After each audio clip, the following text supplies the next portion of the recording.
Fully Loaded. The Fully Loaded Show. Welcome to the Fully Loaded Show with your hosts, JC Cornell and Max Cavalier. Welcome back to Fully Loaded. Happy Thursday. It's week 5. We've got a bye week for you Bucs fans. It's your boy Max Cavalier, your host. With me, I've got JC Cornell and Samir Ali. We've got a very, very special guest that I cannot wait to chat with. Trevor Sikkema, a.k.a. Tampa Bay Trey? That's correct. I cannot wait to break down some Bucs talk. JC, you want to kick us off today? So, I was going to let Trevor just give his full recap on what he's thought about the start of the season. I did want to, talk about one thing really quick. Trevor, years ago when we were working for the Draft Network, me and you, it was the year Baker was going to get drafted. And we were joking with each other. We had Jameis at the time, but like how much fun it would be to be able to draft Baker Mayfield. And then sure enough, years later, Baker's our quarterback. Well, it's funny because I think when you and I were talking about it, the reason why we like Baker is because, he coming from a fun Oklahoma offense, putting up a crap ton of points, like winning the Heisman Trophy, all that stuff. That stuff's easy to love. But the Bucs connection was he was Jason Light's like perfect quarterback. Like it's so funny that we have the clip that came out with him on Peter Schrager's show where he cannot stop saying the word dude when talking about Baker Mayfield. But that's the cool part about it is like, this is Jason Light's exact type of quarterback. Gunslinger, wears his emotions on his sleeve, total leader with his words and his actions. Sometimes doesn't give a rip about whatever anybody thinks or what's going on. He's going to do what he thinks is best. And like, that's the quarterback that if we feel like Jason Light has always wanted. So it is funny that it kind of comes full circle and that Baker is now on the Buccaneers when you and I talked about it a long time ago is how funny this would have been and how perfect it would have been many years ago too. So Trev, let's just get right to it. We're 3-1. We're winning the NFC South right now. Give us your recap on the start of this season, what you've noticed, what you like, what you don't like. Let's hear it. Dude, certainly it could be going better because they could be 4-0 and have the win over the Eagles. But if you were realistic about things going into the season, everything is going very well for them. The question marks that I had going into the year was, okay, what was Dave Canales going to be like as offensive coordinator? Was it going to take some time for him to really get into a rhythm as a play caller, to understand the ebbs and flows of when you call this, not just like, hey, here are the good plays. It's when you call them, how you set things up, how you complement the defense, when you set up different guys in the offense. Like it's an art. Play calling is totally an art. It's not just spam this guy the ball because he's good. It's kind of this chess match that we talk about all the time. And so I was wondering what he was going to be like. He's been fantastic so far. I mean, the first couple of games, he's getting his feet wet a little bit, but especially against the Saints that we saw this past weekend, my dude was cooking with creativity. And I think the number one aspect of why you're excited about Dave Canales is how confident Baker Mayfield is playing. When your players are playing free and confident, that's when you have the right coordinator, you have the right offensive mind orchestrating things. So they nailed it there. Offensive line, it's been a little bit up and down, but again, like you go back to the Saints game, it was beautiful. Luke Gadecki looked awesome at right tackle. Tristan Wirfs, we knew he was going to be fine at left tackle. But now you got Cody Mock showing out already as a rookie. Like the offensive line's better than I thought that they were going to be. And then a lot of the defensive players. Vita Vea has bounced back to an all-pro level. Antoine Winfield Jr. might be the best safety in the NFL. Levante David is still playing at a high level for his age. Devin White seems to be playing the best ball that he has played in a Bucs uniform. And then you have it all orchestrated by Todd Bowles, who we knew was a good defensive mind. We kind of wondered how much he was going to be this head coach, but man can coach defense. That was never a question. So it just feels like everything that there was question marks about what Tampa might be in certain areas is trending towards it's all working out. It's all playing well. It's all gelling well. And that's why they're at the top of the division. So Trev, I want to ask you this question real quick. What are your initial thoughts on Dave Canales? What are your thoughts? I know PFF put out something, he's going to be a hot head coach candidate. What do you think about Dave? What do you think about this scheme? I mean, it's been great. He is getting the ball in playmakers' hands at the right times, I think. You're seeing a lot of volume for Chris Godwin, especially when it comes to him against man coverage, which is great to see. He seems to have that injury fully in the rear view mirror, so he's feeding him often. We saw against, what was it? This had to have been the Eagles game, right? Where Evans had a couple of drops, but like they went after him and they schemed things up for him and he was open. I also loved that the first pass of the game against the Saints was Evans with Lattimore on it. Like they went straight after him, and you could tell when I saw that, because I went back and I watched some of the all 22 of it. When I saw that was the very first play, because I actually missed the beginning of the game live. When I saw that was the first play, I was like, Dave understands the assignment. Like he gets it. He understands that rivalry. And the very first pass, he probably said to Baker, hey, we're dialing something up for Evans. We know that everybody's talking about this rivalry. We believe in our dude. You're throwing in the ball. He's catching it. We're getting a first down. And that is something that, again, that's what I love the most about Dave, is that he seems to really have a great finger on the pulse with all of these players. I mean, look at Trey Palmer as well. Palmer is somebody who was breaking out in the preseason, was breaking out through camp, and here we get to the regular season. It's not like he goes, yeah, okay, but this is the regular season now. We're getting the big boys the ball. No, if you can ball out, if you could play, he's going to scheme things up for you. And I love that about him. The best play callers are always the ones who can find the talent in certain situations and feed them the football. Doesn't matter whether they're a rookie, doesn't matter if they're a 10-year vet. If they can execute what you need them to execute and they're getting open, you're getting them the ball. And Canales is not shying away from that. You're already seeing the creativity, you're already seeing the confidence. And I don't know about, hey, he's the next hot head coaching candidate. I think we're a little bit away from that, but he is certainly on his way to making that Trevor, I was that going a to ask. reality. So Trevor, you just I was going to just add go ahead. one last thing on Canales. What do you see from him X's and O's wise? Because you're a big X's and O's guy. It's kind of been something that you've kind of hung your hat on for the most part.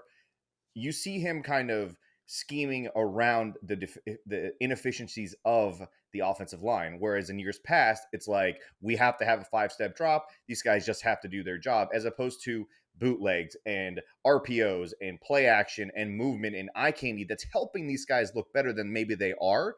I'm curious what you're seeing from him that is allowing him to basically hide the weaknesses and allow these guys to really shine, from the offensive line all the way to the guys like Trey Palmer you talked about.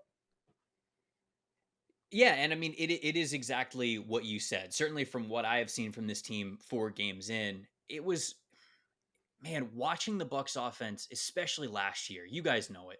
It was like ramming your head against a wall. I mean, it was so many times where it could have been easier. Like you mentioned, pre-snap motion. It's all the rage around the league. The best offenses in the NFL are doing it. Buffalo's doing it. Miami's doing it. The Kansas City Chiefs are doing it. And Tampa's just not. Why? Because they didn't want to. And Byron Leftwich was not qualified to be an offense coordinator in the NFL. And that is clear now. The first couple of years that he was there, Bruce Arians was still in the building as the head coach. And now that we can look back on it, it's very clear that that collaborative process between them was probably led by BA. And he was the one who basically like had the training wheels on Leftwich for the years that they were really successful, including the Super Bowl season, the early years with Brady. BA leaves the head coaching chair and he goes to more of an analyst role with the team. So it's not like he was out of the building, but they basically kind of let Leftwich be that offensive coordinator by himself. And it's very clear he just didn't understand how to adjust, so that when the offensive line was not what it was previously in those Super Bowl years, he had no idea how to, like you said, mitigate that or take some stress off of the offensive line. Canales, it feels like, already is. You've got the pre-snap motion, you've got play action, you've got the quick passes, but you also have a quarterback that you're instilling the confidence in to hang tough in the pocket. And it's like, hey, look, this is a play that we're dialing up. You've got to make sure that ball is still in your hands for the routes to develop deep down the field. And this is the concept of this play. And so I think that they're all kind of just figuring it out. I don't have like an exact X's and O's thing of what's different other than all of it. It feels as though he is so much more open to, these are the strengths of the team right now. These are the weaknesses.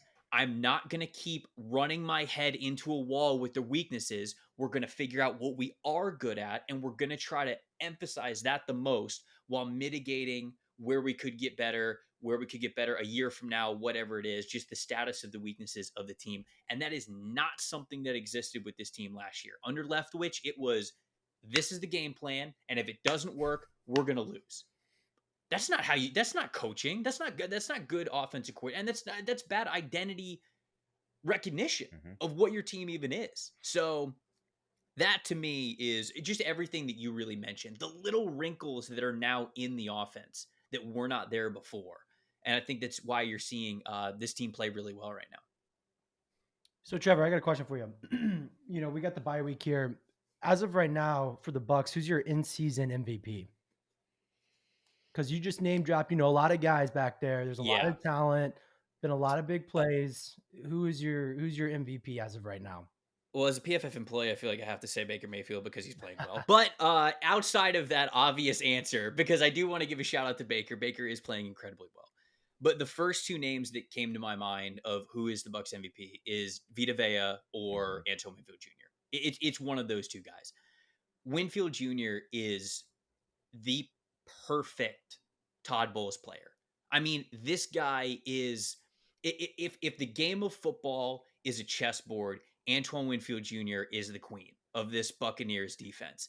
He can play free safety for you, and he can give you impact on range on those deep passes. He can play robber roles for you over the middle because he's so good at jumping those, so good at recognizing those things. There was a rep, I think John Ledyard pointed it out on Twitter, where the Saints are running a Yankee concept where there's these deep crossers over the middle of the field, and you see these guys point out mid-play, full speed, this communication of passing zones off and Winfield coming down while Levante David retreats, and you cannot cover it any better.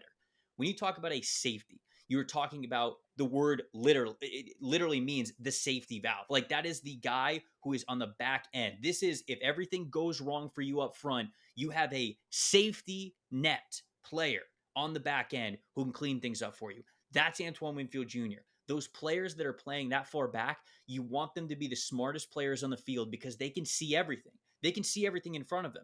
So you want them to be able to recognize things even before they happen, and Winfield Jr. does. So not only is it the coverage stuff, but also the sacks. Man, this guy's got, I don't know what it is off the top of my head, but he has so many games over his career where he is graded as an elite pass rusher in our system in PFF.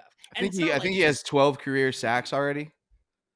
Right, and it's not like he's rushing the passer all the time. Like, he might have 4 pass rush reps or 3 or 2 pass rush reps that game, but they're highly impactful ones. And so all of a sudden your pass rush grade is like an elite, it's like 92.5. And so you kind of sort and you go, oh, well, I wonder who the best pass rusher on the Bucs is. And you're like, wait, Winfield Jr. And so, he to me feels like the MVP because of everything he does changes for the better on the Bucs defense.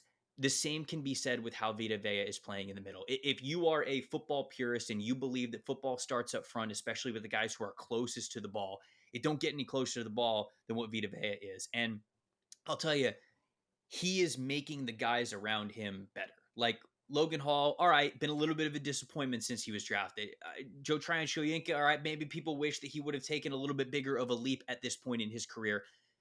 The way that Vita is playing, he is still getting those guys one-on-one opportunities to at least show where they currently are in their development. They can still produce. That to me happens because Vita is playing so well, so dominant. When you have a player like that, the phrase that a lot of coaches and people who are super into film uses, he changes the math, right? Because he's playing so dominant that you can no longer have one offensive lineman who can account for the one gap that Vita Vea is responsible for. Now you have to have at least 2 offensive linemen who are trying to handle what Vita is doing. And when you do that, then you get a lot of other one-on-ones. Then you go a little bit lighter in the box. You can devote more guys into coverage. You are changing the math of the game when you have a player up front who is as dominant as Vita is. So my response to that question off the bat is it's got to be either Antoine Winfield Jr. or Vita Vea for me.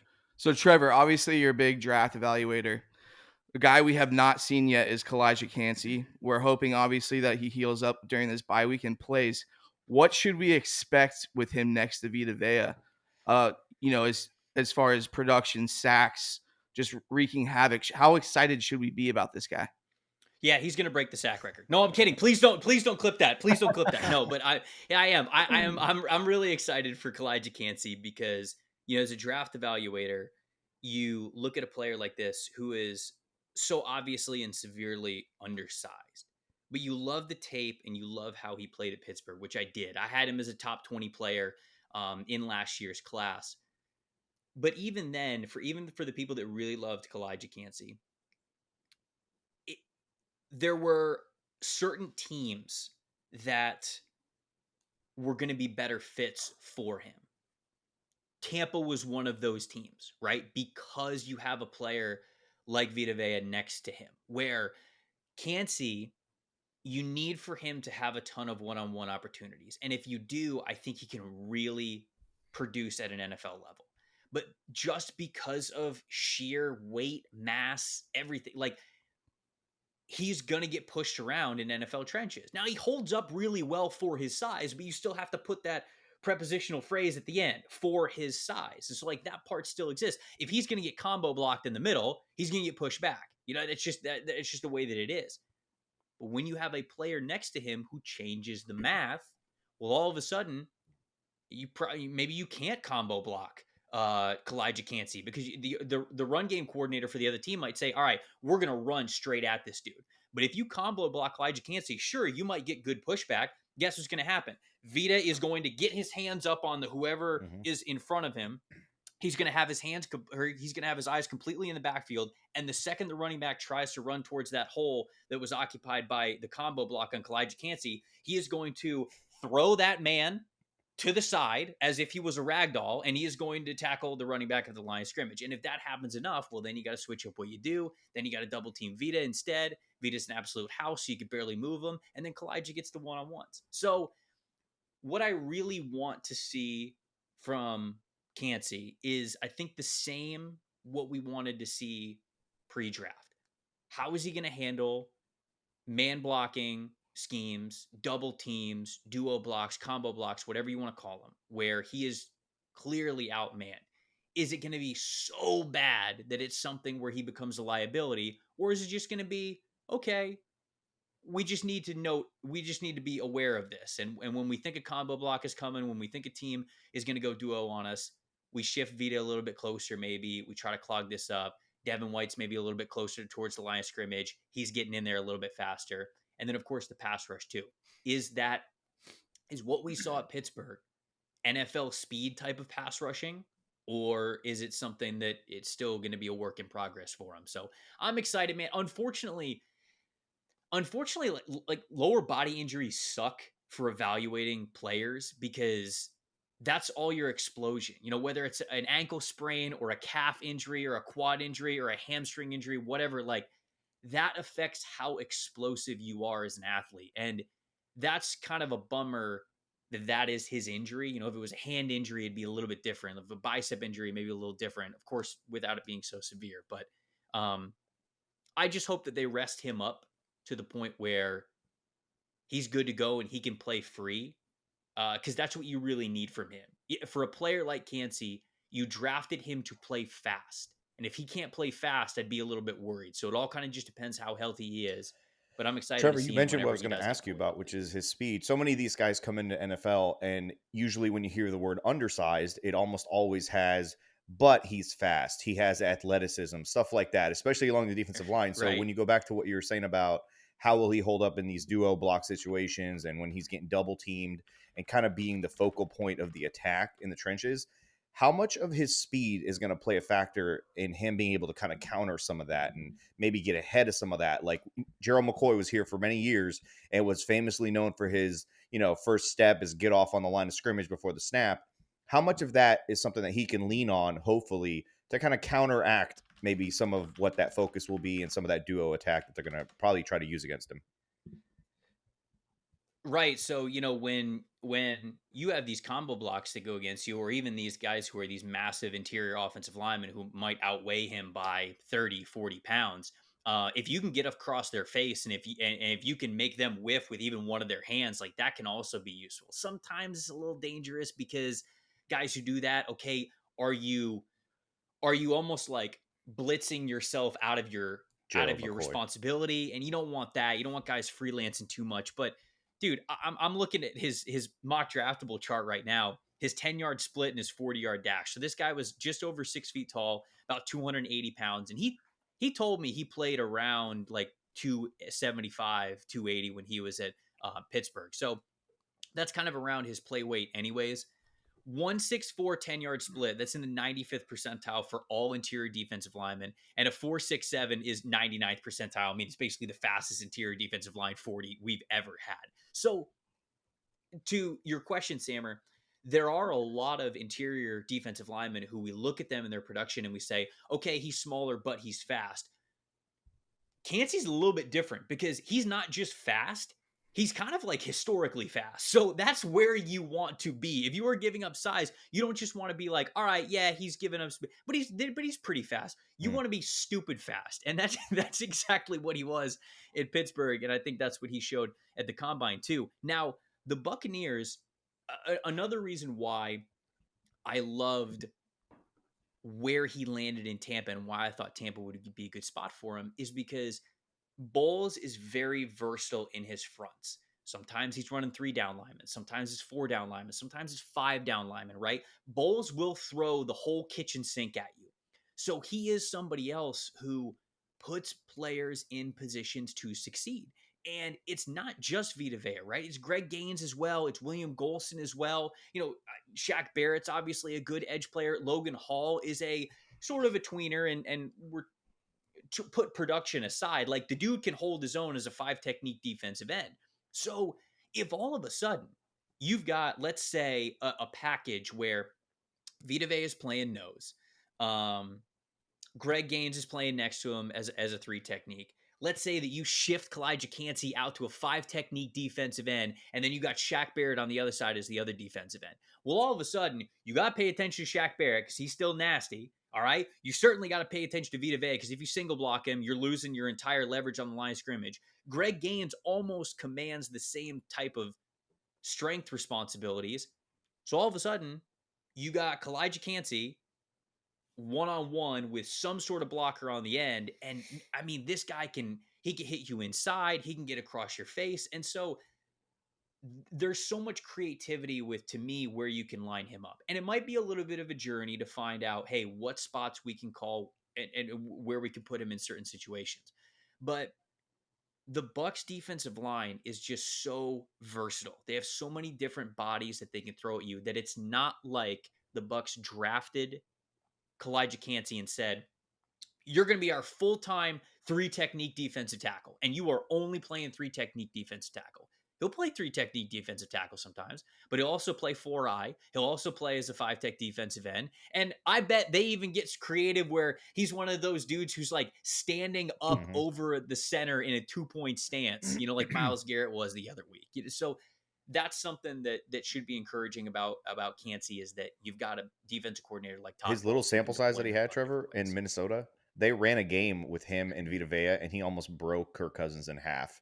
And it was like his 3rd snap of his NFL career. And you're like, holy crap. Can't wait to see what Todd Bowles does when he's got Shaq Barrett standing behind JTS on the end of the line as if they're going to run, around the stadium for fun. And then all of a sudden you got Cansey in there playing games too. So it's going to be fun. It's going to be fun. Yep. So Trevor, I have a fun little exercise we did on the last podcast. Todd Bowles have to do with me picking the Saints to win the division. No. That.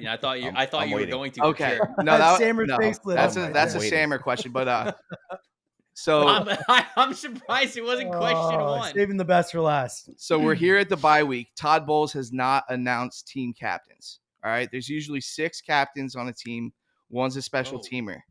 Who would you pick as the captains for this Buccaneers team? Or just do 2 from the defense. Okay. He's got it. Max, he's got it. Trevor has the entire list of available draftees every season memorized. Okay. Yeah. I've done this test on our show on Loose Cannons. I've done this test. And he ran through like the first 735 of them without having to look. Okay, so captains for this team, Baker's got to be one of them. Obviously, I think that it's a rooted position anyways, and I think sometimes sometimes quarterbacks get the captain label just because they're quarterbacks. That wouldn't be the case with Baker. You could tell locker room loves him. I mean, how awesome have those post-game locker room videos been? I mean, it's just Amazing. every time you watch them, I'm like, even if you're not a Bucs fan at all whatsoever, you gotta absolutely love those videos. They've been a ton of fun. So you gotta give Baker one of them. So that's one. Mike's got to be another, just because he's a vet. Well, I did not mean for it to sound that condescending. Mike has Yeah, that was a little rude. Wow. earned being a captain. Giving But I away- was giving saying the like, C away. like no. Like I should have said no question. Mike's got to be it because he's a vet. So Mike, same way with Levante David. I think those three guys to me are locks. I give Winfield Jr. the fourth one. Man, who would I give? I guess I'd probably give one of them to Devin, right? Because Wow, he all the same seems- captains, me and Trev.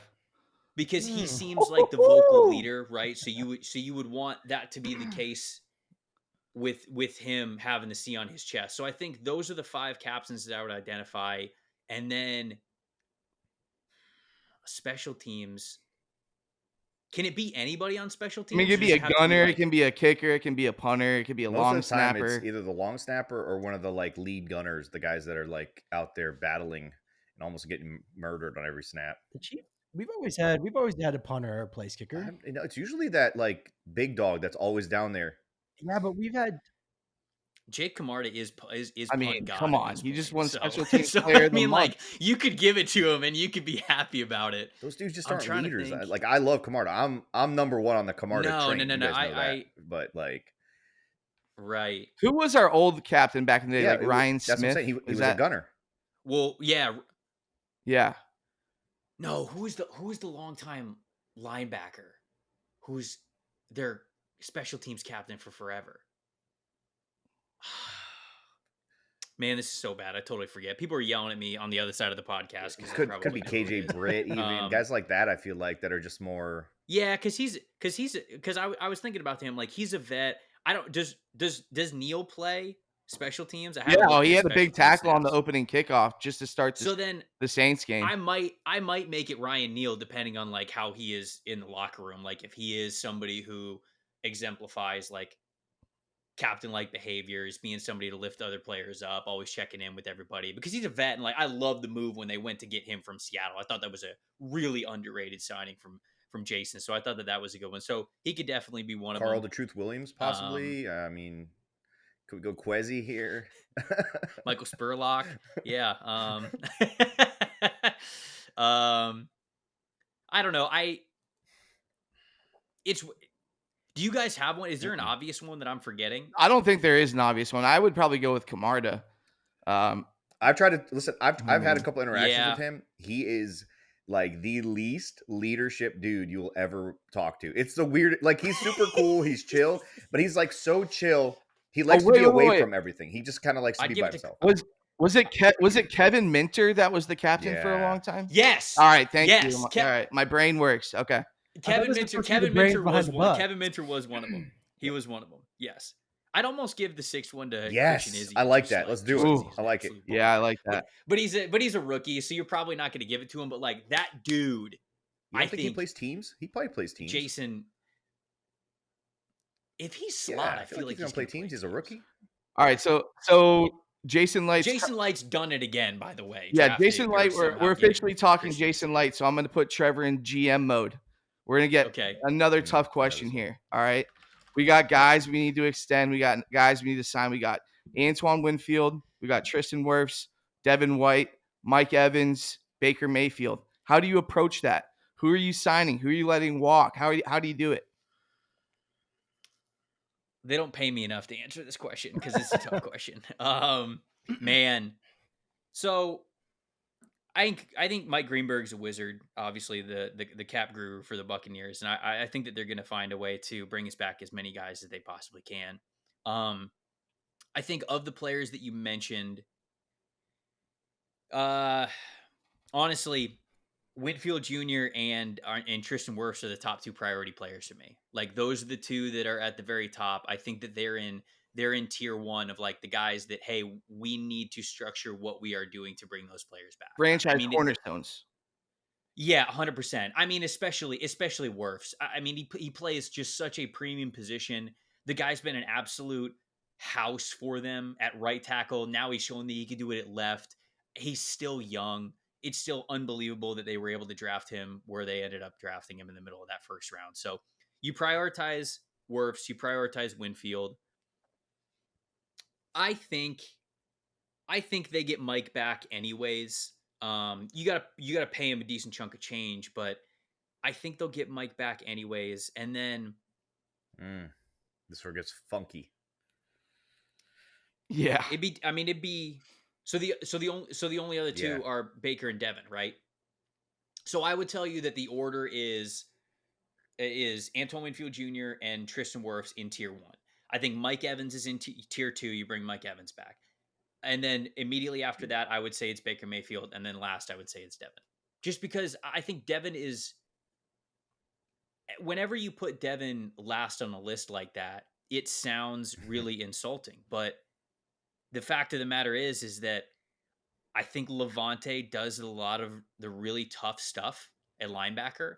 And I don't know how well Devin would be able to do to Levante David's job. And once Levante David retires, it's almost like you would need to find a different type of linebacker, because I think Devin is just more of this fast, free playing type of, and he's actually playing in coverage better than I think he ever has in his NFL career. So he's getting better. So even letting him go would be tough. But if I had to prioritize it, that is how I would prioritize it. I'd love to ask Junior and Wirfs, then it's Evans, then it's Mayfield, and then it's Devin White. All right, while we're still on GM mode, one last question for GM mode. All right, if you can make one trade to contend this season, one player, realistic, who would you go after to like kind of get this team really feeling good about themselves?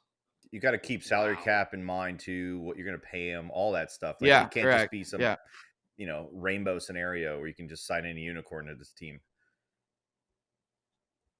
Yeah. Well, the Broncos did just release Randy Gregory. So if he now he had, if I remember this correctly, he had some trouble in Dallas, and then obviously he did not work out with Denver. So he would have to be somebody that you think fits. But when you talk about, so to the nature of the question, when you talk about making a run, to me, the things that you want to focus on are trench play. And there's almost never good offensive linemen who are available to go get. So offensive line is typically out of the question. But the other one's pass rush. The other one is is there a pass rusher kind of sitting around somewhere who could get moved? Man, I actually haven't checked up on how he's played this year, but what's Danielle Hunter's situation with the Vikings, right? Are they going to completely fire sale? Because that's another one who I think Hunter is very talented. Is he the Hunter of old before a lot of the injuries and the time that he's missed? Okay, maybe not. But if you are talking about a push, something that increases your roster, helps you out, maybe you look into what that price tag is. Maybe you look into Randy Gregory. I would look into some sort of pass rusher. Does Randy Gregory fit what they do here schematically? Because when he goes from the Cowboys and he goes to the Broncos, everything I read and everything I've seen since this releases happened is that they were asking him to do things that he just was not good at. They were kind of forcing that into the wrong hole. Yeah. Pause. And by doing that, they were kind of putting him in this scenario.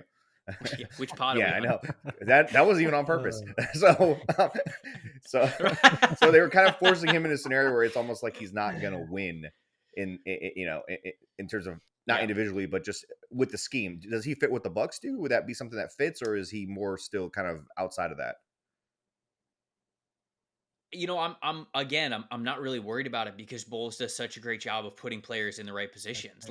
You see JTS and you see Shaq Barrett. Okay, they're 2-point stance guys. All right, they're 7 technique. They're wide 9s. They're 5 techniques. They're hand in the dirt. They're 3-point stance players. So it's almost as if that kind of signing would also kind of be hey, buddy, you just got straight up cut. So it's not like you're signing him and it's this star signing where he has to be on the field at all times. You're basically saying to him, like, we're going to put you in a great position to succeed. You're going to be part of our pass rush rotation, and that's going to be it. And that's why, I bring up Gregory because the news and he's kind of top of mind, but that's somebody that you vet out what he does well, if it's something that could really improve. And I think that I personally would not be worried about that. I really wouldn't, because I don't think Todd Bowles is a square peg in a round hole type of a coach. I think he's going to put his players in the right positions to succeed. So that's one that I wouldn't be totally worried about that one. But again, my answer to that question is I'd probably look around the league and say, are there teams out there who have pass rushers who they might be looking to offload for a mid-round pick who could put you over the top? Maybe, you win the division. I've got a follow up to that though. Before I want to ask you my main question, what about Jonathan Taylor? Just your opinion on it. JC's brought it up. I just want to hear your take on it. Whoa! I have not brought it up. I'm a Rashad White guy. Okay, yeah. Yeah, when have I ever brought that up? The Jonathan Taylor trade? You've never. Shh. Oh, You bring okay. Jonathan Taylor in. How are you going to pay for some worse? I've never even said the words Jonathan Taylor in succession. I've never even said those two words in my entire life. I'm making JC blush for the first time on this pod. So look, I think that when you initially asked that question about a trade, the first place that my mind went to was the running back position. But I think that, one, I still like Rashad White. I really do. And when you talk about upgrading the running back position or the run game in general, it's offensive line. Like, that's where you really want to look, in my opinion. So you're not really going to be able to upgrade the offensive line the way that you want to, because no team is looking to get rid of a good offensive lineman. That's just, it just doesn't happen in the NFL ever in the offseason, or especially mid-season. So when you bring up like a Jonathan Taylor, or, I'm sure that there are other backs out there that are going to be talked about as potential trade ads, that doesn't make sense for Tampa, because you would be paying the draft asset for that player and then also paying salary cap to keep him. If you were to trade a second round pick for Jonathan Taylor and you're just thinking you're going to rent him for a season, fine. It's a hefty rent, especially if they were on the cusp of like winning a Super Bowl, maybe you entertain it. But even then, it's kind of like what Sammer said. If you trade for a player like that you know that you're just going to have to turn around and sign. Because remember, he's not happy, not because of Indianapolis. Like, he's not happy right now because he isn't paid. Yeah. So even if he gets traded to a team, he's going to have to get traded and then will sign a deal immediately. The team it's like the Stephon Diggs trade, where Stephon Diggs got traded and then immediately signed his deal. That's the Taylor situation. So I think a lot of people out there would be like, yeah, let's bring him in. It'd be great.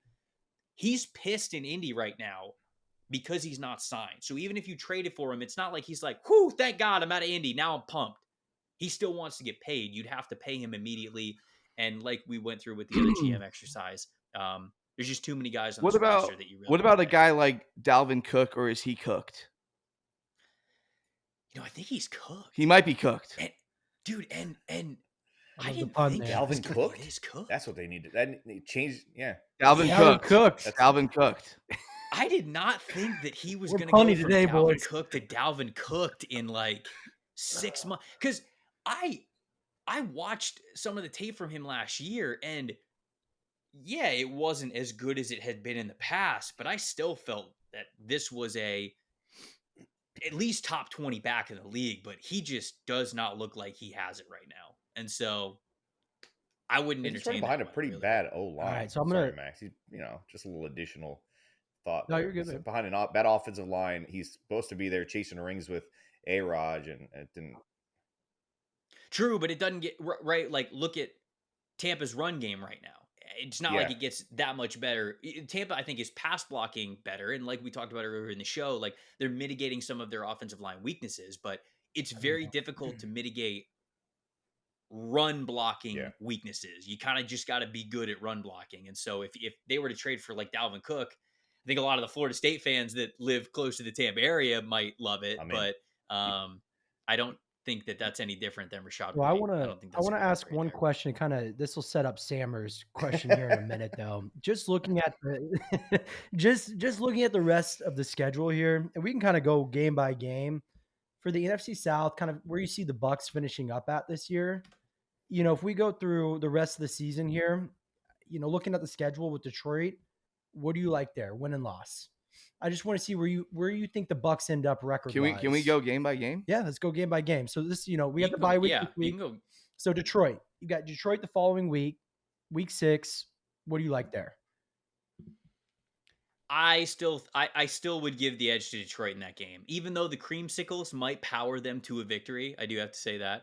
agree. I still like Detroit. I think that Detroit is one of the better teams in the NFC, and I'd be a little bit worried because I think Detroit's a little bit more solidified in the trenches, right? I think their offensive line, they're bullies this year. They're really good up front, and their defensive line as well. Aleem McNeil, when James Houston was healthy, Aiden Hutchinson, what Aiden Hutchinson's been able to do. I think the linebackers are playing well as well. So their trench situations give me a little bit more confidence in what that team's identity is right now, because that was the big thing with Philly, right? I think that there are a lot of areas where you look at the Eagles and the Bucs and you could say like, okay, you could like they could be close here. Not having Carlton Davis in that game was bad. And so, but like fully healthy, those teams, you could say they match up decently well. The areas where they don't is the trenches. Philly's just way better in the trenches than Tampa is currently. So that's why I would still lean taking Detroit over Tampa, because I think they're a little bit more solidified in the trenches. So I would take the Lions in that game. I got a really, really quick comment for Trevor because I know you're a big meme guy. Have you seen the meme about Jahmyr Gibbs gets a 12-yard gain and Dan Campbell's like, get that SOB off the field? That's what is that the Trump? The Yeah, Trump the thing. Trump Get him thing, off yeah. the field. He's fired. Yeah, no, I have not seen that, but that is All right, so that is all right, funny. Bucs are now 3-2. Yep. Then we're moving into week 7. You've got Atlanta at home. I mean, they could beat Atlanta easy. I mean, like that's kind of like a toss up NFL game. Anybody could win it. So they're playing at home. Yeah. Is Kancey going to be back and healthy? Because then the pass rush is going to look good. You can It's a rattle high school Desmond quarterback. Ritter a little bit. Trevor, pick the Bucs. Move on. Come on. It's easy. No, Yeah, I know. It's true.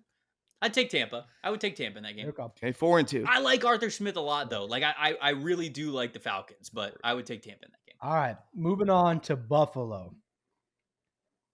In On Buffalo. the road. Yeah, In you're on the Buffalo. road. Week 8. Yeah, On the road. I'll take the Bills. I would take the Bills in this one. The Bills were my Super Bowl pick going into the season, so I would be a hypocrite if I didn't take them. All right. Now we got week 9 on the road again in Houston. CJ Stroud. Bucs should still win that game. I think Tampa should win that game. CJ's playing really, really well, but they should still win that game. They have more talent on their team. They should win that game. Tell Marvel I say hello. He clearly saying hello back to you. Yeah. All right. Y'all couldn't hear it already. We got week 10 at home against the Titans. Oh, Titans stink. Yeah, no, they're beating the Titans. Yeah, Okay. should beat the Titans. I should say. And then you've got San Fran on the road. Yeah, they're gonna lose to the Niners. I already wrote. God, that that's down. brutal. In Buffalo and then in San Francisco. Yeah, it's tough. All right, and then you've got Indy on the road. Anthony Richardson. Oh man, Tampa's more talented overall.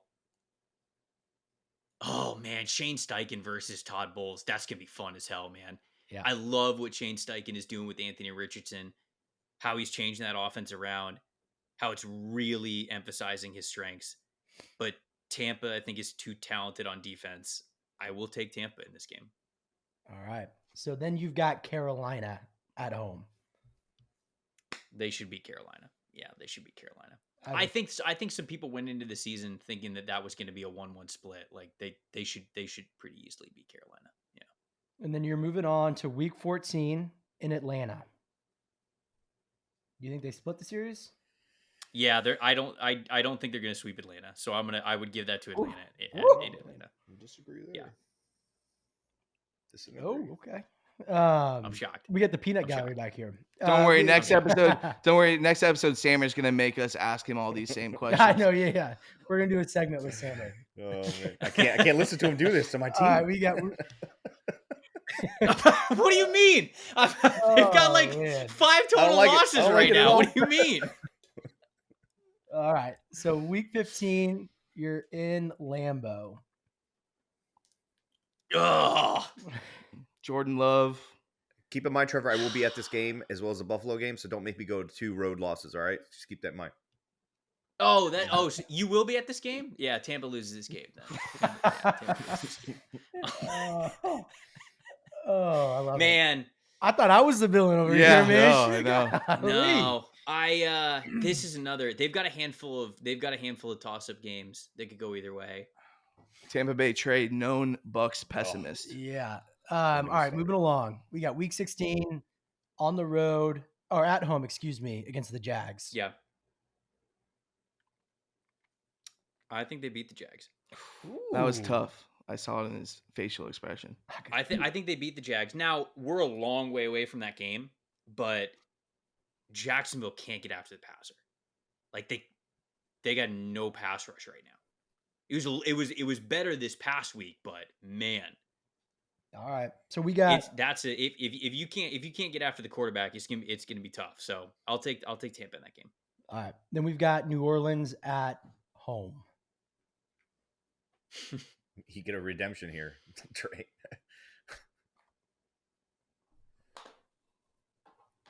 They just spanked them, and you're putting this He's a much hater, thought dude. in it? You He's a guys hater. know how this goes. You know how this goes. This division hates each other. Doesn't every I division, though, to be mean, fair? well, we got 3 straight regular season know, wins against the man. Saints now. That's true. We got two Cam Jordan killers on this team now. Yeah, and this one's at home, right? Tampa Bay trades Yeah, or Trev. He's been Both spent, Mike Evans and Luke Godecki have children on the Saints right now. he spent too much They time do. away They from home. do. It sounds like. The adoption papers did go through. Yeah, all right, they'll beat the Saints. They show that they're better than the Saints. All right. All right, what's the record there with the Packers loss? So you're sitting at 10-6 with what you told me. You've got 1 game left. You've got Carolina on the road to end the season. Oh, okay. All right. I think certainly if there's any team they're going to sweep in the division, it'd be Carolina. Hell yeah. So So I got think Carolina will be better at the end of the year, but I mean, it's not like they're growing talent on trees that they're going to get at some point later this season. So I think they will play better with the guys that they have, but I think that they win that game. You know, Sammer, what did he say before the season though? I forgot what was the comment on the division. Well, I was going to and say everything. really quick to the schedule thing, and Trey might laugh at this, Yeah. but when the schedule first came out, so far I've nailed every single game. Yeah. I predicted the Bucs would go 14-3 and Nice. only lose that 3rd game because they were going to sit their starters against Carolina in Week 18. Just an FYI. 14-3. You're a And juggernaut, they only lose man. the 3rd game because they had to rest their guys, heading into the playoffs, right? Oh, So it should be a 15-2 season. I need to play them on the future. But right now. I am Damn, 100% that was so far on confident. every game. So I've correctly predicted it all. I have the almanac. Everyone knows that. Wait, what was the other loss? Wait, hold on. So you have them beating one of Buffalo in Buffalo or No. San Francisco They beat in Buffalo. San They lose to Francisco? San Francisco, and they lose to the Eagles. Wait a second. Okay. You think they beat Okay. Buffalo on the Listen, road? this team, if they're rolling and there's enough Baker magic, bro. I mean, Buffalo is up and down at times. They tend to get injured as the season goes on. It's a toss-up game, honestly. And Josh Allen sometimes likes to give the ball away. A Likes to give the toss-up ball away, game? man. Listen, I'm confident in my guys. If they're rolling, Are we they're watching rolling. the same Man, I did NFL? this before the season too, man. I had no idea what Canales even was. Now I'm even more confident. Wait, so hold on. Wait. I just realized this. So you have them sweeping Yeah. every team in the division minus Carolina Correct. because they're And resting that's their even starters. that's like a gentleman's Oh. sweep, technically. You know that. Oh my right, god! right.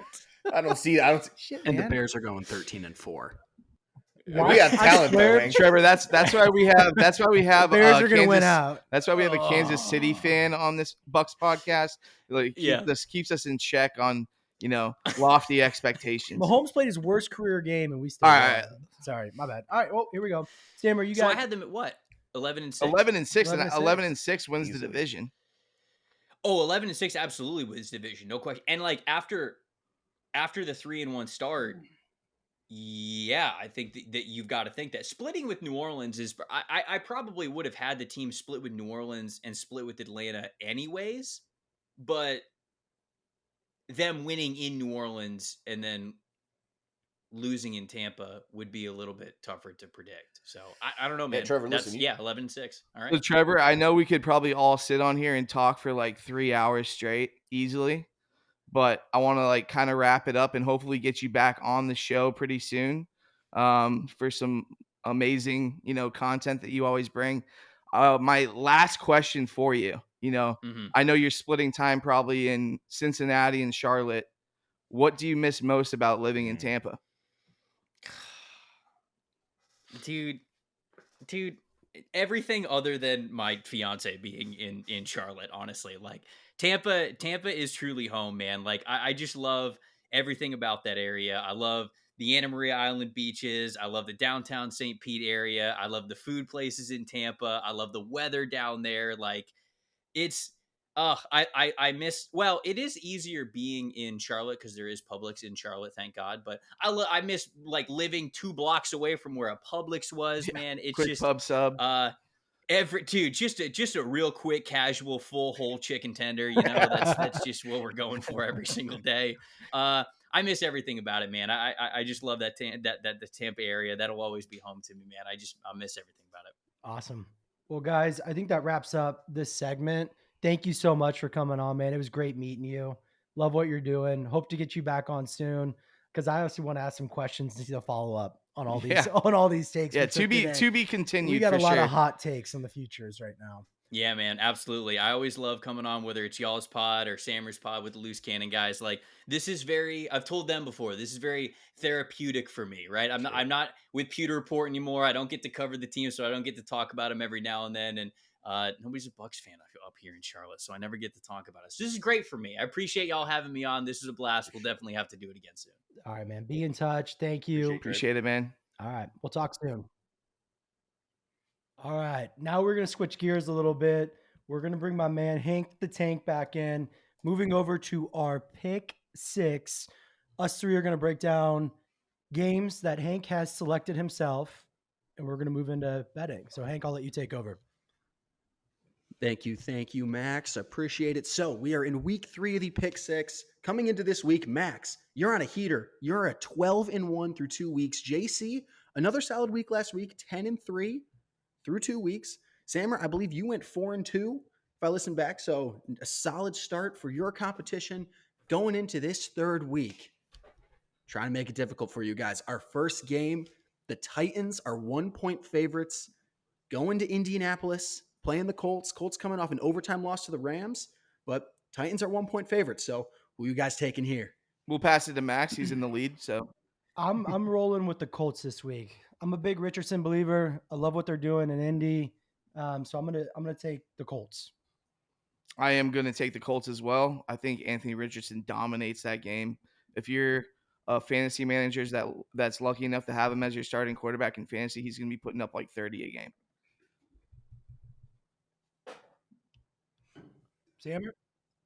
Sammer, how about you? Who you taking, Colts or Titans?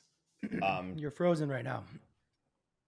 Yeah. You guys Yeah, can we hear can me? hear you. We can hear you. We can hear you. You're good. But can you guys hear me?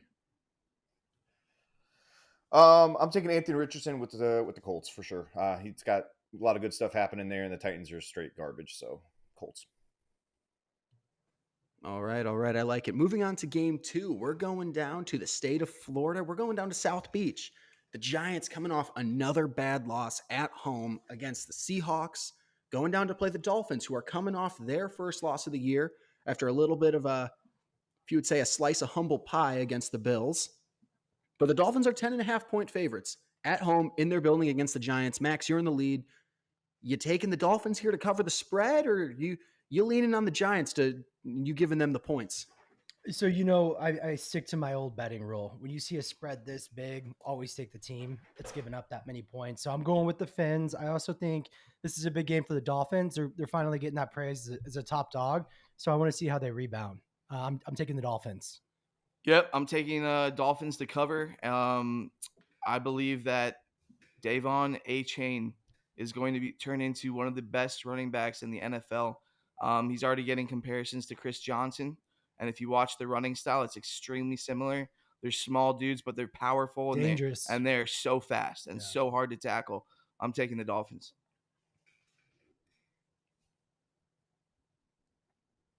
Yeah, I'm with same thing. I'm going Dolphins all day on this one, and they're probably going to have their starters in the game here, and midway through the third quarter. This is going to feel a lot like the Broncos game. I'm with you guys Might too. not I be like the 70 points, Dolphins but here. Dolphins for sure. Moving on, we're going down to, or I guess going up to New England, and the Saints are coming to town to play the Patriots, and the Saints come into this game as 1-point favorites. Saints and Patriots both coming off multi-score losses last week, looking to right the ship. Saints are 1-point favorites, but Pat's in their own building. They've kept it close at home. Max, you're the villain. I'm actually taking the Saints here. I think this might be Belichick, the end of an era. I like the Saints here. I like the Saints in the rebound game as well. I think Kamara, the offense is going to be too much for New England. I think, Belichick's a fraud. I think Tom Brady carried Belichick's career. It's getting to that point where I will say Andy Reid's the GOAT, not Bill Belichick. A fraud. Okay. Wow. Wow. I still think he can coach with anybody defensively. So the Saints right now are struggling on offense. They don't have a very good scheme. They don't seem to be putting their guys in the best position. They don't move the ball well.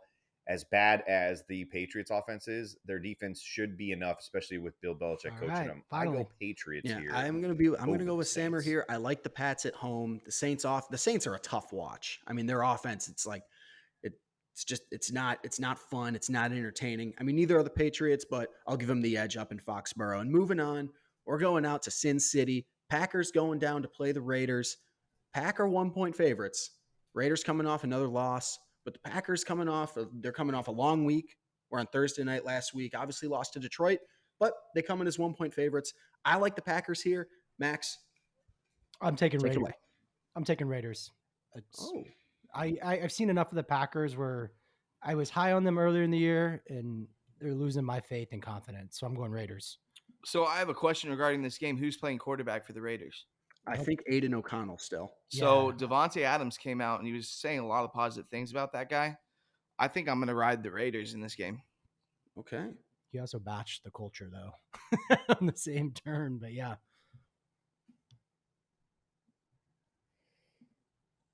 Hank picks the tough ones. This is a we'll tough give one, him man. that. I would like to say Raiders. Yeah, I'll go. Who's at home again? I'm going to go with Packers on the road. I'll say the Packers figure it out. They have a little bit more talent there, and Jimmy G or so I got a fun fact about the Raiders quarterback room. Jimmy Garoppolo and Aiden O'Connell, both from the North Shore of Chicago, which is also where I'm from. They both grew up in the next town over from me.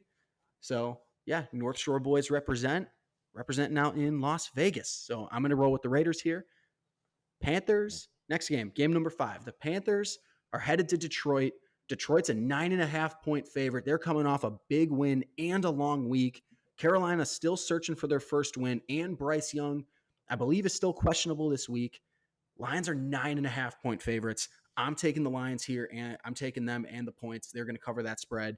Max, I think I know where we're all going to go here, but just need to hear it from y'all. I'm riding with you. I like the Saints. You mean the Lions? Lions, excuse me. Excuse me, Lions.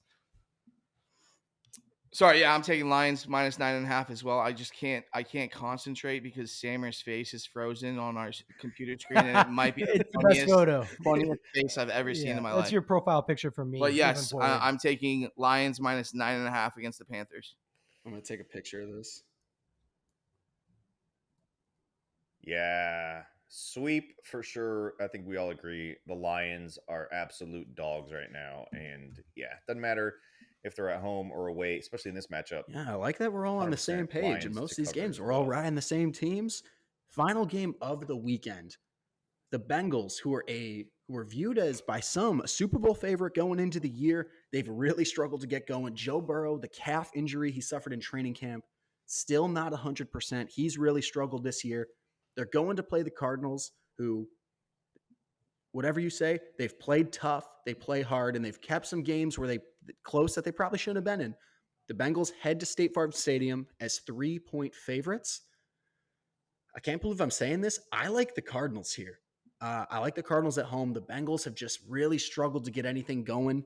It's tough. This was, in my opinion, my toughest game to pick of the week. So, Max, floor's yours. Who you riding? Bengals. I think this is a week that they need to figure it out because they've got a really tough stretch coming up, and this is a must win for them. I mean, this is, do or die in my opinion. So I got to go with the Bengals. I know the Cardinals they're a little dangerous. They're hot and cold, but I'm still riding with the Bengals on this one. Yeah, I think Joe Burrow has his biggest game of the season against the Cardinals, and I think the Bengals take care of business in Arizona. -3.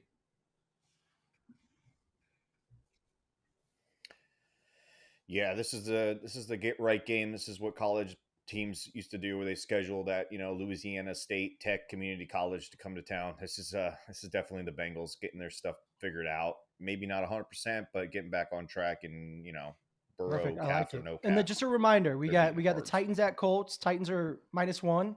We got Giants at Dolphins. Dolphins are -10.5. Saints at Pats. Saints are -1. We got Packers at Raiders. Packers are -1. Panthers at Lions. Lions are -9.5. Then we've got the Bengals at Cardinals. Bengals are -3. So Hank, real quick, I know the participants in this competition like to hear the leaderboard. Do you have any of that updated? I do, yes. Just give me 1 second while I pull it up. Can we put an emphasis on who is number 1 on that leaderboard? Max is number 1, and he's leading the pack. And it's not particularly close. He's been on fire. Our guy's been picking games left and right. Only 1 loss on the year, and I don't foresee him slowing down any Knock on much wood. sooner. So The Hank jinx. I know. Now I'm gonna turn into the Bears of picking. I know. Well, he just our Chris leaderboard, Collinsworth. our leaderboard going into this week, right now, Todd Reckius Rex is 10-2. Sniffy Tobias is 9-4. TD Tampa Bay is 8-5. Those are our top 3. We've got a big group of. We've got a big group. Am I 8-5. legitimately in second place behind Max, like overall? You are, yes. So you and Todd are tied with 10 wins on the season. He did not pick the bonus game week 1 though. So he's only 10-2. We'll give him a bonus game later on to make up. Yeah. I'll say you guys. So JC, you are tied for second right now. And I just want to make this very clear for all the listeners out there. We have a big group sitting at like the 8-5, 7-6, 9-4. So there's some opportunity to really rise up and set yourself apart from the pack this week. And really quick, Max, before I throw it back to you and we close up, I got 2 prop bets I really like this week. Nico Collins' anytime touchdown score is +170, and Jalen Hurts' anytime touchdown is +100. I'm riding both those picks this weekend. I like both of them. So for any listeners who want to bet with me, feel free. But Max, back to you, my friend. I love it. Great episode today. Happy Thursday, week 5. Bucs got a bye. Thank you for tuning in. Any final thoughts, Sam or JC? No, it's a great episode. Trevor Sikkema crushed it like we knew he would. It's a relaxing week with no game. All Bucs fans are gonna be sitting on the Take couch, a breath. Watch stress-free, football watch football. Yeah, And it's gonna be a nice little vacation. must be. You nice know to be what Bucs all the Bucs fans can do though? They can root for the draft pick for the Bears with me tonight. That's what they can do. I don't think anyone can do that. Yeah, I don't know about that, but all right, I wouldn't guys, if I were You're you. lucky if I have even tune a into this great game. day. We will see you next Tuesday. Go Bucs.